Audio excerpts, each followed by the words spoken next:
Les tombes sont bâchées en guise de toit et pour dormir, un simple carton laissé par des ossements. Mohamed a 23 ans. Il est issu d'une famille pauvre des environs de Fès. C'est ici que j'ai dormi toute la nuit. Et pourquoi tu dors ici? J'ai pas le choix, j'ai pas d'argent. C'est la première fois que je suis dans le cimetière. On les appelle les Haragas, en français les brûleurs de frontières. Parce qu'ils ont tous le même rêve, embarquer clandestinement à bord d'un ferry pour rejoindre l'Espagne, l'Eldorado européen. Ils viennent de tout le Maroc pour fuir la misère.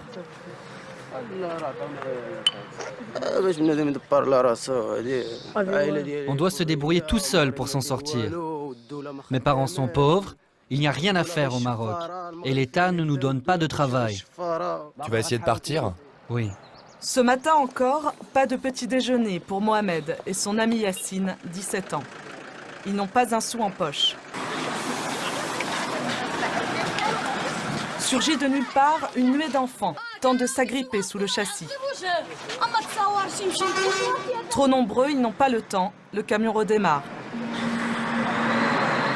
5 gamins d'à peine 12 ans se sont accrochés à l'arrière de la remorque. Ils espèrent naïvement entrer dans le port de cette manière. Présente. Mais là encore, aucun jeune n'a le temps de monter.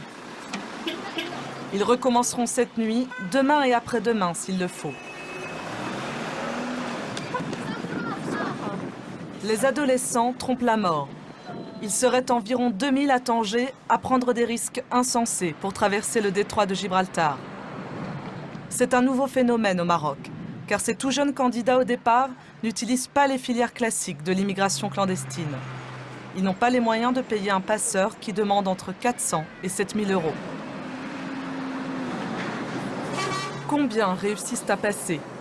Il n'existe aucune statistique précise. Mais les policiers arrêtent donc rarement ces jeunes, une centaine tous les ans. Mais les gamins se méfient. Ils affirment que pour les dissuader de recommencer, les policiers les brutalisent. Ce groupe d'une dizaine de jeunes a trouvé refuge dans cette décharge. Il y a quelques jours, un des leurs s'est fait arrêter. Il raconte comment les policiers lui auraient cassé la jambe en le frappant. J'étais sous le camion et ils m'ont tiré de dessous pour que je sorte. C'est comme ça que ça s'est passé. Et après, ils m'ont emmené au commissariat et m'ont battu. Ils se mettent dessous, dans les rouages que tu vois en dessous.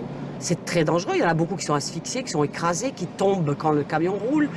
C'est vraiment un suicide en direct.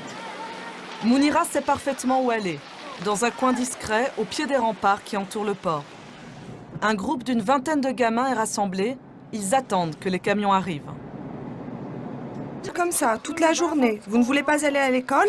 Est-ce que tu vas nous emmener à l'association? Oui. Tu vas pas nous emmener chez les flics? Tu ne sais pas qui je suis.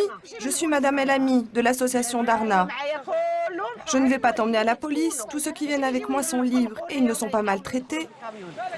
Dans le groupe, Mounira reconnaît un jeune garçon dont elle s'est déjà occupée. Il lui avait pourtant promis qu'il n'essayerait plus jamais de tenter la traversée. Comment on va faire pour rentrer avec cette tête chez nos parents? Les chaussures sont bousillées, les cheveux sont sales, les vêtements sont noirs. Comment tu veux qu'on rentre dans cet état? J'aimerais bien que ça se termine cette histoire. Je ne sais pas comment ça va se terminer. On est là, on est assis, on fout rien, il y a le chômage. C'est à cause de ça qu'on essaie de partir. Chaque année, environ 600...